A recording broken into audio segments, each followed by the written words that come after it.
So hi, everybody. Thank you for joining us. We're just about ready. If you want to introduce yourselves as people are coming in the chat, my name's Karen Lagola.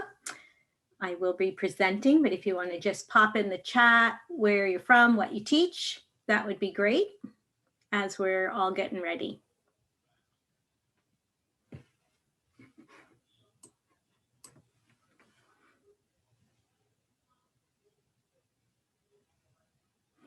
Thank you, Steve.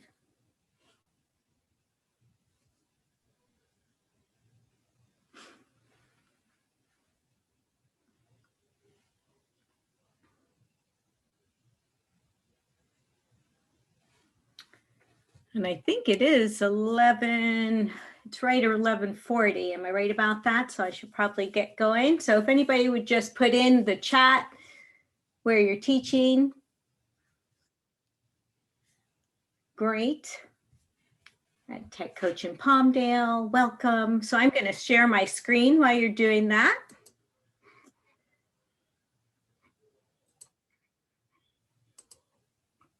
And people are coming in. Awesome. I'm just going to give it a few more minutes since people are ringing the doorbell here.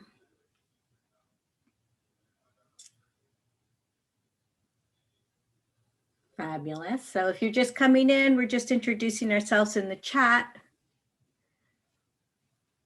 And we'll get started. I'll just give it 30 more seconds here. We are going to be talking about building engagement through discussions and feedback. And today's presentation is called Take Their Word. I guess I will jump right in. My name is Karen Lagola. I am an I4 instructional coach. I presently work for Beverly Hills Unified School District, mostly at the high school, at Beverly Hills High School, but I do go to the middle school when there is a need. I am an ISTE certified educator, a Google trainer, and educator level 1 and 2, and I am a co-leader of the SoCal Google Education Group. So if you don't know about the Google Education Group and you're looking to build your PLN or grow your community, reach out to me and find out more information and join us. We're a fun little group. I have been a coach. This is my 12th year. I am new to the Beverly Hills. This is my 2nd year there, so I did switch, but I've been coaching an instructional technology coach for a long time now. See people join. So today our learning target will be to discover and be able to implement strategies to create and facilitate meaningful student discussions. We're going to be looking a lot at different structures and strategies that we can use to build capacity amongst our students and build communication skills with our students. To that end, our ISTE standards for students, we are always building towards empowered learners, building their skills to communicate and to become creative communicators. So we want them to be able to communicate in multiple fashions. So we need to give them the skills to actually practice communicating in different ways. So in this session, we are going to explore the purpose of discussion in our classroom. So how we use discussions, why we use discussions, where we're going to look at where we want the discussion to go. We're going to look at how we can move those discussions that we're having now to really deeper, more meaningful discussions where the whole class is engaged. And I know, like, you're rolling your eyes thinking the whole class, I'm crazy, will never be engaged, right? Our kids are checking out, right? But we're going to look at some ways to do that. We're going to be looking at how structure can lead to a student-led and student-centered classroom by creating opportunities for students to build their communication skills. Because we can't assume that students know how to participate in a meaningful discussion, right? they need to be guided and taught what that looks like. We need to understand as educators, like what we want it to look like. If we don't have a clear vision of where we want our discussion to go, our students aren't going to get there, and we're not going to get there. So today we're going to explore just strategies that will structure a discussion, and we're going to be able to see how using students' feedback can actually create deeper conversations. We are going to be using the chat. And if you want to turn on your cameras, that would be great. This will be interactive. There will be times when I ask you to use the chat to answer questions, and we're actually going to do an activity. So I hope that we together explore discussion. And since it is about discussion, feel free, actually, we will be discussing and using, going off, unmuting and actually talking. So let's first take a look and let's use the chat. What is our goal when we have a discussion? Why do you have a discussion in your class? When you are doing your lesson planning, right? And you write that little scribble note, like we will discuss with class discussion. What is your purpose? What are some ways or some reasons that you are having discussions in the classroom? So just take a minute. Different perspectives for them to answer in the chat. How you use discussions, what you want discussions to do. Check for understanding.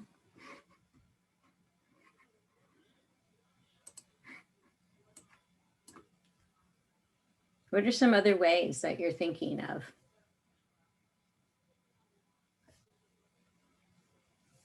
I love this one, creating a community of learners. Yes, engaging students with content. Yeah, so here are some of the reasons, right, that we're coming up with in the chat. Engagement. We want our students to be engaged, and one way to keep them engaged is to have a discussion with them, have an open discussion. We want to check for understanding, right? Assessment. We use it as a tool to make sure that they've understood what we've been talking about. We want to build our community always, especially now if we're virtual or if we're hybrid. We're in a different situation and we're constantly trying to build community. We want students to be able to be accountable, right? If it was something they need to read, we want to make sure, again, that they know. We want them to be prepared. If it's leading towards our content or our unit, something else, we want to build our speaking skills, and we want them to be able to always take it back and relate it to their own personal lives, right? So they're more engaged all the time. So these are the reasons that we want to have a discussion with our students. This is what we want, but this is what we get, right? How many of you get this? Like, I call on you and you say, what is lunch? Or your camera's off, or your eyes are down, or they just don't want to answer, right? So what are some of the reasons that stop our students from answering? So what are barriers that stop students from participating in class? Yeah, every day. Yes, I see. I know, right? Silence when you ask a question. So what are some of the barriers you think that your students are facing? Yeah, language is a barrier. Distractions around the house, that is huge. I have that myself. My dog follows me everywhere, and I have been in many, I've done presentations where she's snoring in the background. It's really distracting for sure. Yeah. So their own multitasking. Yeah, nervous, lack of interest, masked. For some of you like that are in the hybrid, students are now in your classrooms masked, and it's very hard for them to talk. It's going to be a big barrier moving forward. Yeah, afraid of giving the wrong answer. I think that is like the biggest thing, afraid of giving the wrong answer, right? So we come up with tools and ways that we can address these barriers. So we need to give them structures to make them feel safe, right? Clear guidelines with expectations so that they understand what's expected of them, opportunities for them to develop their communication skills so they can get to be more confident, because it's building. They need to understand, how do I participate? And what's the number one thing they ask you? Am I being graded? Will I be graded on this? So we've tried that. I'm sure you have. Participation grades. People get participation grades. I'd like to take it out of that me place and make it a we place. So it's not a participation grade that I get individually, but it's a class grade. So we're going to look at some structures that make our discussion predictable, so that students thrive when they know, we know that they thrive if every Wednesday they know they have to engage in a discussion, right? We're going to look at the purpose. We need to have a clear purpose. And that purpose might change every time you do a discussion in your class. It's not always going to be the same purpose, but it needs to be transparent, and students need to know what that is. What do I expect? We're going to read this article and we're going to discuss how it relates back to the content. That's what our goal is. It needs to be a clear understanding of what the purpose is and where we want to go. And then we're going to talk about and look at some ways that feedback can come into play. It needs to be looked at the end of all discussions, right? There needs to be a reflection on how that went. What worked? What could we improve on as a group? So I want to stress again that one of the biggest goals, I think, to a meaningful discussion is to take it out of the me and turn it into a we. It becomes about a team and group effort. And we also need to include more formal evaluations, a self-evaluation and an evaluation of the class. Again, making it me and we, giving a class grade for the discussion and not an individual grade, but then using this data with students so that they can see it, and that together you can refine and readdress the needs of the class and build towards that open, meaningful conversation. Of course, realistic. It's not going to come overnight. It's hard to get students to participate. One of the barriers that we didn't talk about in the chat is just that the role of the student. So if you think about the role that we've given or trained our students to have as a passive learner, right? They come and they're trained to listen and they answer questions, they raise their hand, they're called on. And we need to teach them how to be active learners. We need to train them how to create leading questions, to build on each other's comments, and to throw that ball back, to be good communicators, because they come and they answer. If we give them a participation grade, they raise their hand once, right? I did my participation, check that off. I can now check out.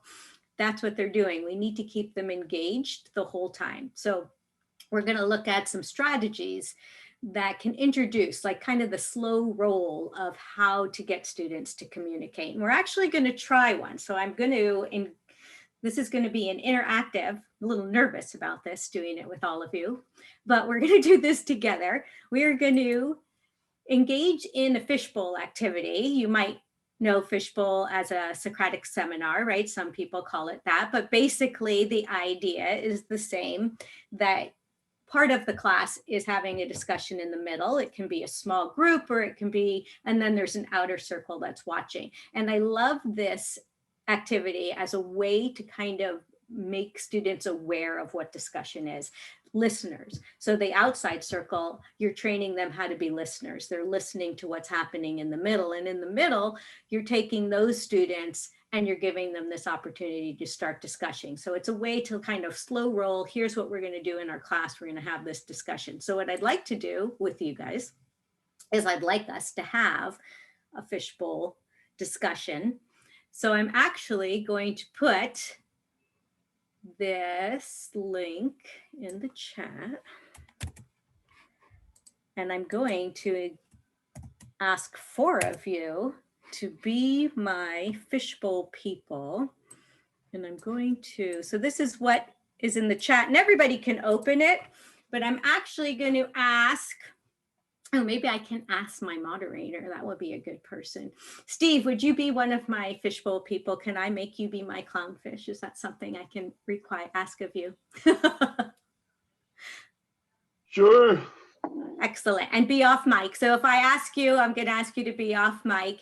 And then I have, let's see, I have a Miss, I don't know how to say your name, Penyawa. Yes. Penyawa. Will you be one of my Penyawa? Yeah, sure. Okay, you are the red fish. And then Sandra, will you be my blue fish? And Noelle, will you be the, what is that? I guess that little tan fish at the bottom. Yep, I'll be the tan fish. Excellent. So everybody can look at this guide. If I gave you a fish, your job now is to go to the slide for that fish and that is your role in the discussion. So you're just going to take 30 seconds and we're just going to practice, have a little discussion. You each have one. Everybody can see the slide deck. If we were in the class, I would only give my 4 students these slides. I wouldn't tell the rest of the class what the discussion was going to be about, because again, I'm training the rest of the class to be listeners. So the rest of you are going to be listening, and we're just going to practice this discussion. So I'm going to bring up a timer that's not there. Interesting. Let's go back. Yeah, it's there and not there. Okay, perfect. So we're going to take 3 minutes. I'm going to set the timer and I'm going to ask those 4 people, do you feel ready to take your cameras off and to unmute? And I'm going to give you 3 minutes to have this discussion. Do you all feel ready?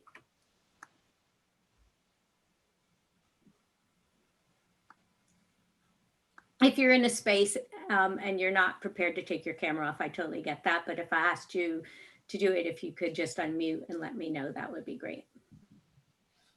So Noelle is ready. Steve is ready. All right, I'm starting the timer. We have 3 minutes. And I will be silent now. You will discuss. Are we going in a certain order? That is up to the 4 of you. Fish people, are we going in a certain order? I have no preference. Or should we go in the same order that the slide goes by?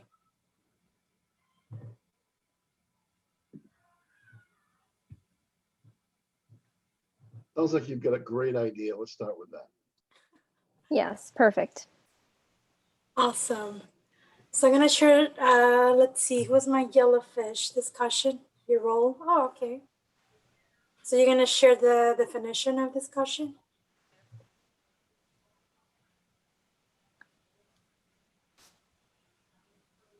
Wait, am I the yellowfish? I believe so. Yes, you are, Steve.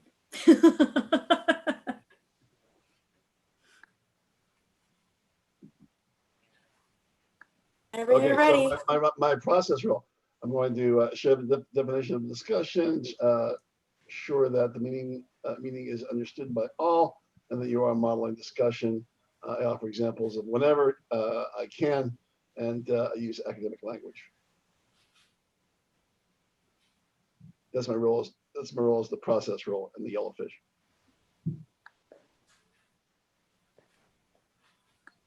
Excellent. So should we go on to our other person to share?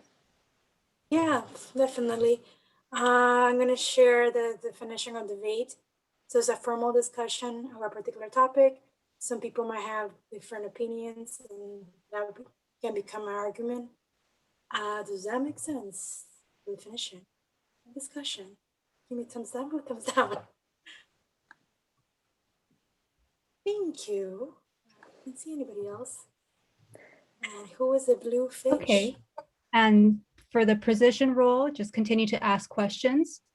You can use the stems that are provided there or do your own, and make sure that the facts are presented accurately. Yep, and rounding us out, I'm the orange fish. So that's making sure everyone gets to talk, that nobody's like speaking too much, making sure that everyone's voice is heard and that the conversation is like where it's supposed to be. So if it's off topic, then the orange fish would bring everybody back in.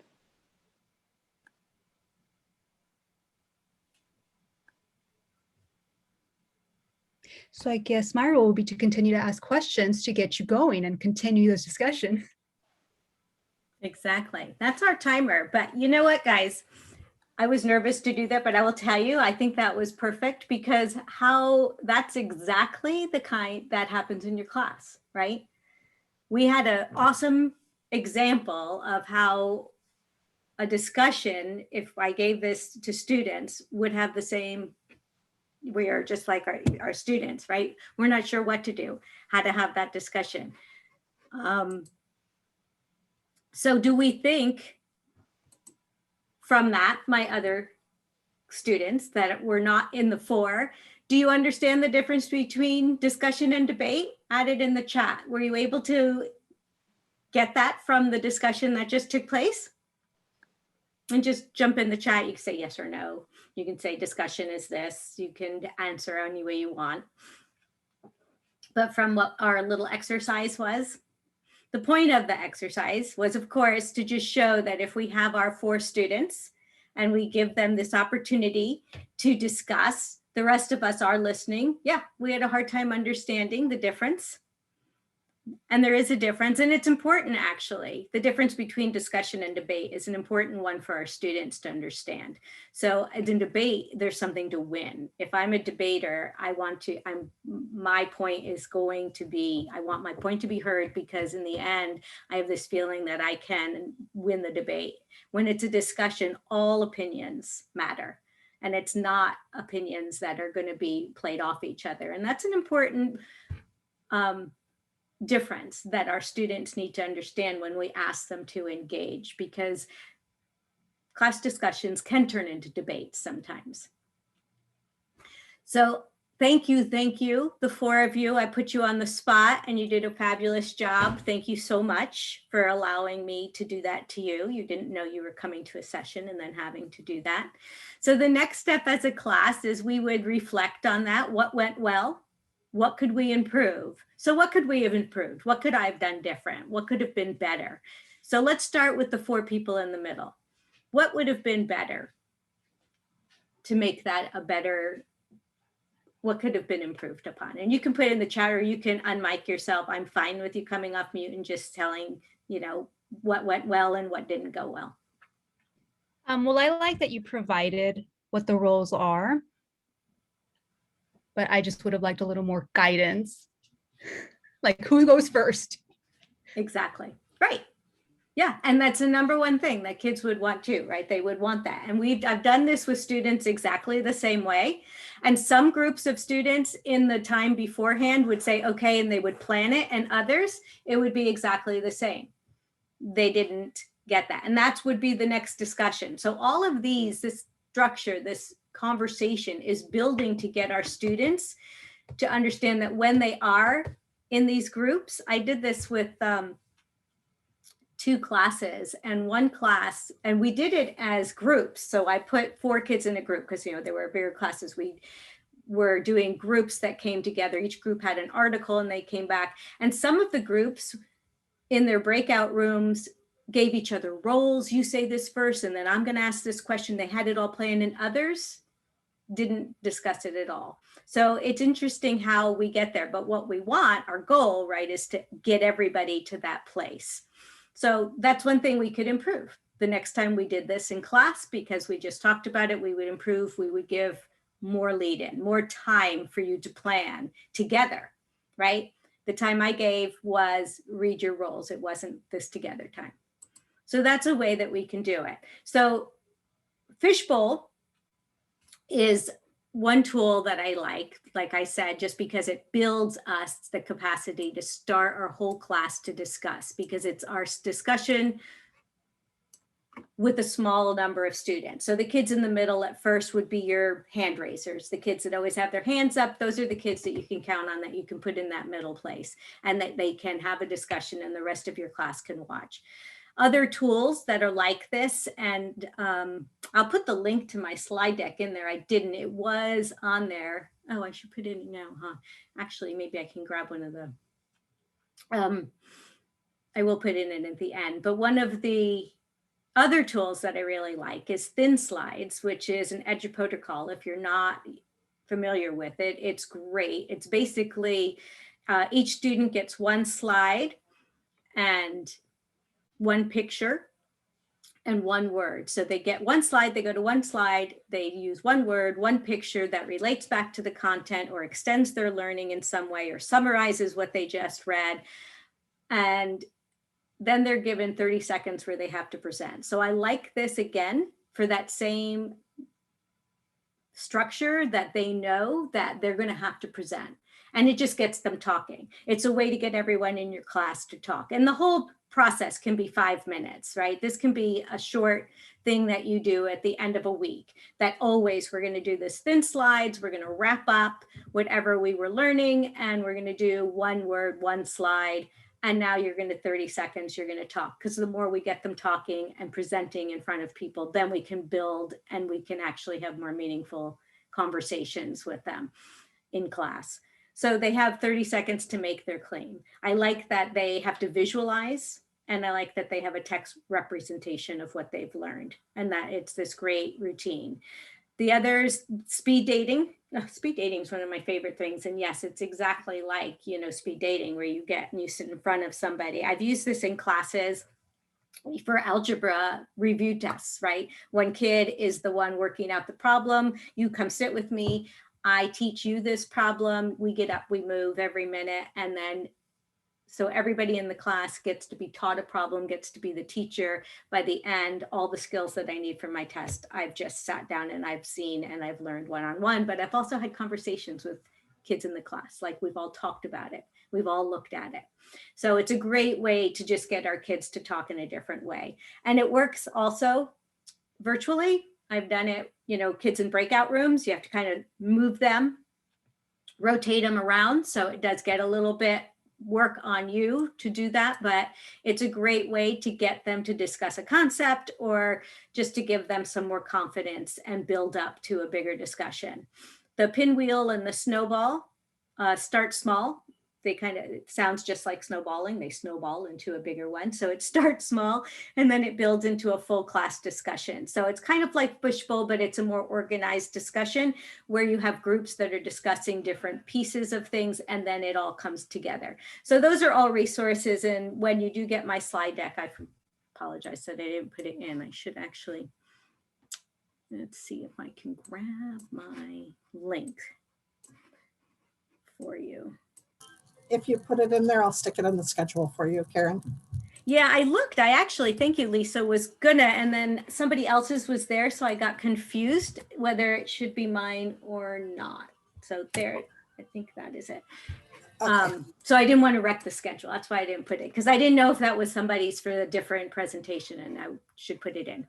So yeah, you didn't have access. It was view only for precisely that reason. Yeah, I didn't want to mess anything up, but thank you.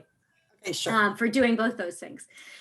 So now you have it, but you have links to all of those. And these are these are beginner discussion builder structures. That's how I would look at all of these tools, the thin slides, the speed dating, the pinwheel, and the snowball.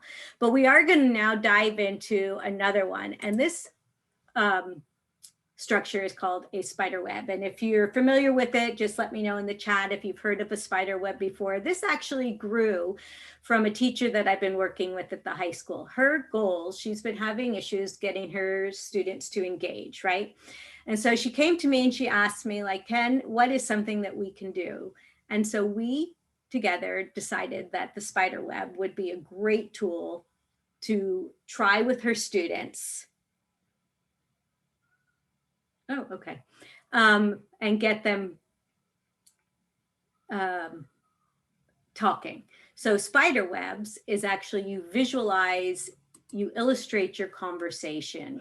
It's an acronym, and each one of the letters is an aspect that are needed to make the discussion a successful discussion, right? So all of these things are the things that build us to a successful discussion. It's a collaborative group effort, back to the we, right? Not the me. It's practice, so it's ongoing. We keep doing it the same way. We keep having it. It's independent. What you want to build to, what she wanted to build to, was her students having a student-led discussion and not her being a part of it. So more sustainable, where your discussion needs to go somewhere, back to that piece that we talked about of being more transparent about what our why is and what we want our students to get out of it, what we want to get out of it. And supplying a rubric and a clear specific, so students understand what's expected of them. And the most important part of this is the web part. It actually, you're drawing your discussion. So what do you see? This is the first time I visited the class. Looks like a bunch of lines, right? We don't see much here. Let me help you. Now, what do you see? Now that I gave you a little bit more. Anything you can put in the chat, or you can come off mute and you can tell me, what do you think's going on in this classroom? Exactly, one person. P1 is really directing. Who do you think P1 is? Any guesses who P1 is? The teacher. You're right. So let's give you that information. So P1 is directing this conversation. They are the teacher. It's going back to them. What else is happening in this?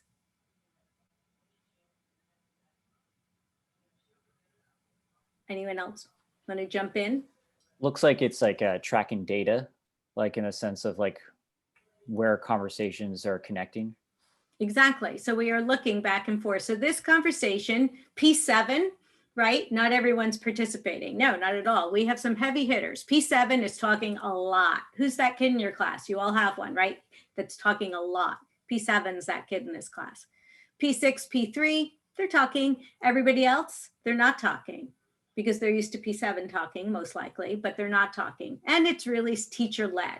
So again, this teacher came, she wanted more engagement. When we looked at this together, I went to her class, I drew this, and then she and I met and she looked at it. She had no idea that she was asking her kids to discuss, but she kept grabbing the ball back. She kept putting it back on her and redirecting them.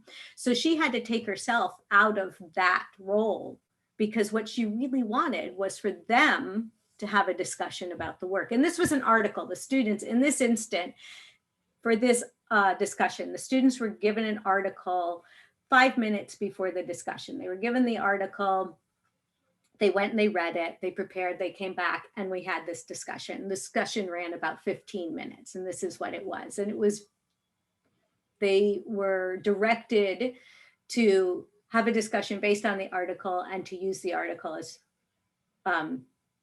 to go back to the article and make connections. So this is what we got. This is not what the teacher wanted. She wanted a different way to have her kids discuss. So what we did is we gave them a discussion criteria. We actually gave them this form that you will have a copy of. And I apologize, somebody did put in the chat. I did see that there's permissions issues that I will take care of. I just don't want to do it here because I'll run out of time, but I will do it as soon as we stop. But we gave them this. We made it a team effort. We made sure that they knew that this was a team effort, that there would be a grade for the whole class, and that they would be grading the class. And all we did was give them this rubric. At the bottom here, you can see what they need to do for an A, and it gives them kind of the criteria of what a discussion means. So the teacher and I, we built this together and we used this with them. We told them no hand raising, that allow for pauses, but to try to use transitions to build off each other. So I agree with you because, I disagree because. That's all the directions that we gave them. And we got, I clicked and went away. And we got this. So now what do you see that's different?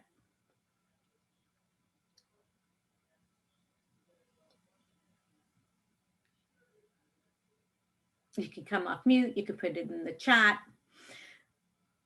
More interactions, right? This looks more like a web.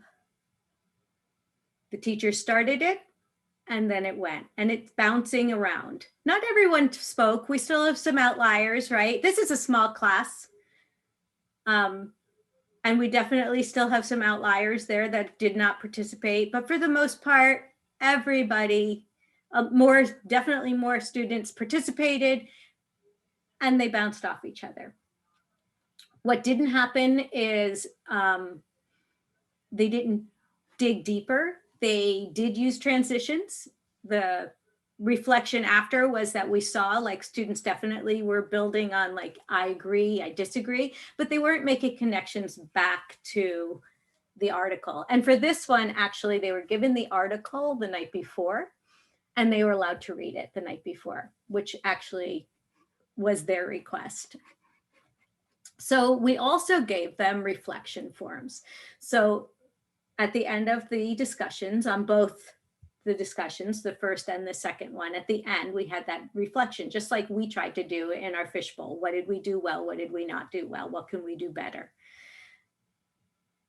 From the first one, they asked for the material first, the night before, so that they could prepare. That addresses that I don't want to raise my hand, right, if I don't know what I'm talking about. So students really wanted to, if I have to engage and be in a discussion, I want to be ready for it.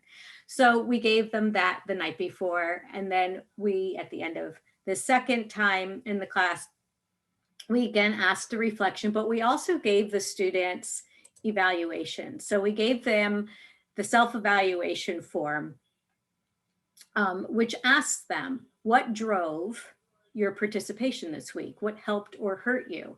And their answers were pretty honest. So I think staying engaged and just listening really helped me participate. I think I didn't talk enough.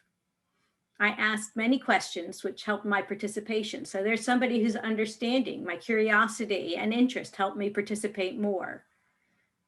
So most of the time I was just confused. I didn't know what to answer. That's kind of how we felt in our fishbowl. You were confused. We didn't know what we were supposed to do. I tried to talk and then I lost my chance to talk because somebody else was talking. So it's great that they're seeing, and we also shared the visualizations. We shared the illustrations of the discussion with the students as well. So they could see it. They could see what was happening in the class and then they can evaluate it. Their class evaluation that they filled out was similar, like listen carefully to another person and then get more ideas from them. That was a big point that became apparent in the class reflection, is that we're not listening to each other. And we need to do that better. So they were picking up on that. They were already saying the things that you've been trying to say, right? 5 people had their camera off and it's better if they're on when we're having a discussion. So all those things that we've been trying to do, the teacher had been trying to do to get them to do, the kids were now making each other do, because this is a team effort. And I can't have a conversation and discuss if you're going to have your camera off. So kids were asking each other to put those cameras on. So to keep it a conversation, agree to disagree, because we going back to like the difference between discussion and debate, we don't want it to be a one-sided opinion. My opinion is right. It's not a right or wrong. And it always needs to go back to, right, the content, whatever we're discussing, we need to direct it back. So we used, I think people can do better. More people gave their input on the topic, right, that we were discussing. That's good. And we had a range of ideas and opinions. So we took the reflections. We shared this with them as well, not what they said, right? This class, they were asked to give themselves a grade. Part of the class evaluation, you can see at the top, is a picture of that same rubric, right? And the first question here is to actually give the class a grade. So what grade do you think they gave the class after their first one? Anyone want to take a guess? You can come off mute. You can throw it in the chat.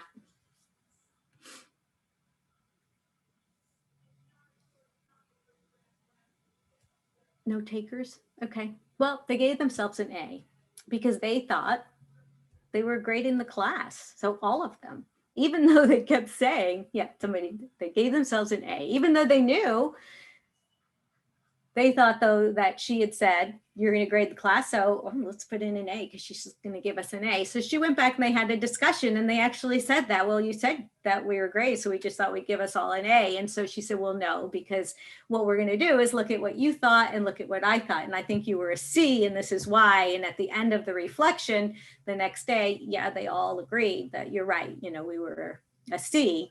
Even by their comments, they knew that they hadn't really achieved everything on the rubric, but they thought they could get the A in there anyway.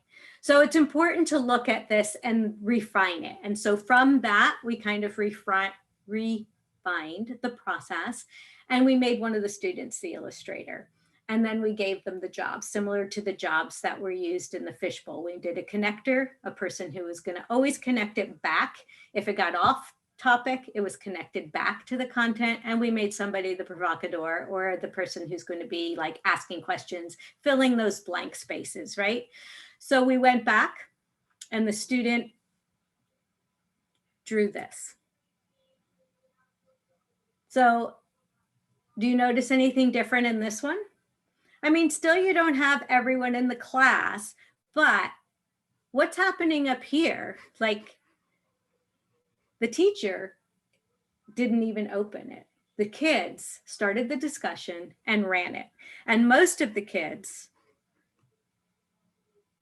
contributed more than once. So they didn't just like, here's my conversation, right? So it already built. This is 3 classes. And the discussion went from this to this, because students could visualize it. They could reflect on it. They knew what to expect. And we changed when they asked. So when they asked for more time to work on things, they got the articles the night before. When they asked that their classmates needed to turn on cameras and that would help them, that was a reflection. That was a discussion in class, and kids turned on their cameras, even if it was, you know, your eyes or your forehead, which some kids want. So through all of that, it made it a much deeper, richer conversation. And their comments also started to change. The ones in white type are actually the self-evaluations, and the others are all class evaluations. Because we took this from the we, it was always a reflection, always back to the fact that what can we do better as a class? More time to research. Oh, I put that twice. More time to thought, and I've copied these straight from the kids. So you did notice in a lot of them, the I's are not capitalized in some, and I just noticed a typo in another one. So this is just a preference, but I think real life and current situation topics of discussion would be better. So they're giving us more and more. I think what drove my participation was a genuine fascination with the topic. So that's great. So the kids are getting more engaged. They're feeling like they can express themselves better, and they're getting their confidence, which is really a fabulous, that's what we want, right? That's the best. So some student roles that you can use in your conversations. Illustrator, if you do the spider web, it's very powerful to have that drawn out and have kids look at it. Transitioner, somebody who's just responsible for keeping us going. Questioner, that's a perfect thing. You know, somebody who's just, that's your job. You read this and you come up with some really deep questions. And when there's blank space, you throw that question in. Or a shift of point of view, because sometimes we get stuck depending on the topic, but we can all get stuck on that point of view. And sometimes we have, you know, that number, my student 7, who was my heavy communicator, still wants to be my heavy communicator. And sometimes that opinion that I want to drive becomes bigger than the discussion. So we have to like shift that back and connect her. So what are some other roles that you can give students?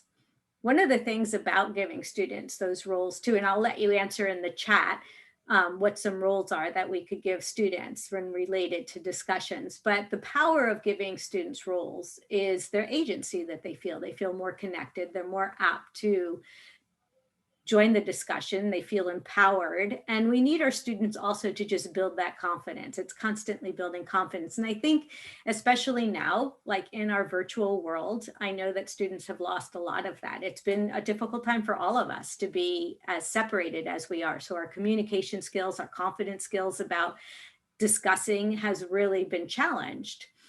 So can you come up with any other roles that you would think that you could give your students? Oh, fact checker. I like that one. Summarizer. That's really good. A fact checker would be really good. And I love that because that just leads us to, you know, our fake news issues. And we always have to have students aware of that too. They get their news from other places. That's a whole different discussion though, so I won't get in it. But thank you, Noel, that's a great idea. So just to go back, reflect on what we've been talking about. So we need to be transparent with our purpose of why we want to discuss, creating a routine using any of these or a combination of them. That spider web that I did with that teacher, we did it for 0 period and for her first period class. Her first period class, we saw an improvement in discussion, but they really didn't like the structure of it. So we actually are trying something totally different with them now. They just, as a culture in that class, and you know that each one of your classes is different. They all have their own style. And so some things work and some don't. So it's important, again, back to that feedback, listening to them and asking them, what did you think of that? How did you feel about that? So creating that routine, using the protocols, the expectations, telling them, speak like you're right, listen like you're wrong. We need our communication skills, giving them more time to prepare. Changing the me to a we is a big changer. As soon as that grade was not my personal grade and it was my class grade, it changed everything about that discussion. The kids were really nervous about it at first. And you can imagine, like, your higher kids were very much like, oh no, it's my grade and I know how to talk and and I don't want to depend on other people. So it does change it changes the dynamic. And then including those evaluations, the class evaluation, the self-evaluation, and reflections. So repeat, reflect, refine every time you give a discussion. And we build in that capacity and the norm and the routine, and students get comfortable enough to then, oh, that's horrible, to then, I'm going to go back. Sorry, I got totally distracted by this slide that is discussion game, to then contribute to the conversation.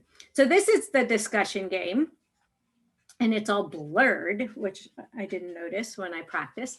Anyway, this is a great other tool that you can use. You just give your kids points for using sentence frames. I think, I feel, I know, or a question I ask. So it's awesome that you come up with a way. We can do this virtually as well.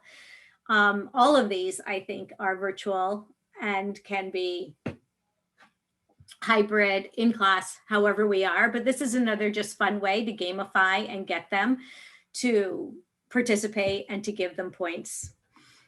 And it can be the full class points. If your class gets to a certain number of points, we do this or something like that. So I'm running out of time. I'm noticing I'm at 48. And I know we want to split. So here are just some other ideas. The silent discussion and color coded are both that same way of silently in the background, like a back channel discussion.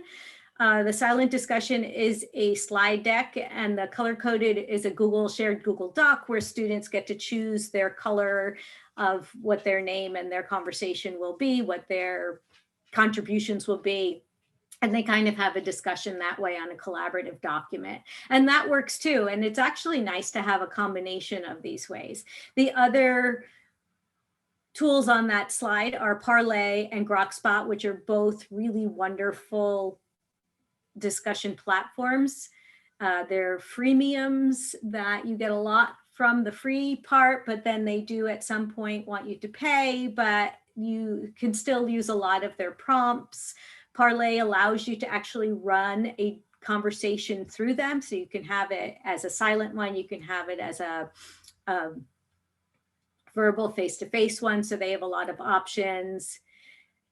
The other two now comment is based on documents. It gives you documents to have conversations on. And the other one is more of a debate tool, but you can get some ideas of prompts there. So I think I am out of time. I will make sure that you have access to everything. I apologize about that. That is the end of my presentation. If you have any questions, please pop them in the chat. I do have a short evaluation form if you wouldn't mind.